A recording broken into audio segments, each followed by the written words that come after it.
यावेळेला काही अपंग नागरिक, ज्येष्ठ नागरिक जे बिछाण्यात आहेत त्यांनी 2 दिवस झाला मला फोन करतायत आमच्या मतदानाचं काय. पण नवी मुंबई महापालिकेने कसली याची व्यवस्था केलेली नाहीये. मतदानापासून वंचित ठेवणं हे म्हणजे बघा, जो ज्याचा हक्क हिरावून घेणं, आज बेड रिडन जो बिछाण्यात पडलेला विकलांग आजारामुळे आहे, कुणाला पॅरालिस झालेला आहे, कोण अपघातामध्ये आजारी आहे, अशा माणसांना मतदान करण्याचा हक्क सगळ्यांना दिलाय. जे अपंग असतील त्यांनाही. आज विचार करा, जर एखादा माणसाला उचलून घेऊन जाणं आणि त्याला इन्फेक्शन झालं, उचलून नेताना पडला माणूस, तर त्याला किती परत डबल त्रास होईल.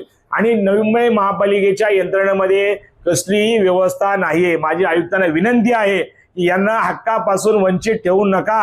त्यांचं पण मतदान हक्क त्यांना हक्क मिळालाच पाहिजे.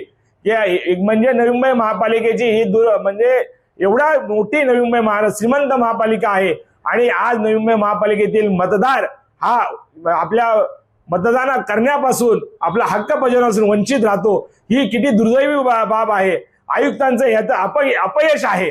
भले तुम्ही महाराष्ट्र निवडणूक आयोगाने सांगितलं असेल आमच्याकडे मनुष्यबळ नाही, पण माझी नवी मुंबई महापालिकेला विनंती आहे की त्यांनी या ठिकाणी यांचं मतदान करण्यासाठी यांची व्यवस्था करावी.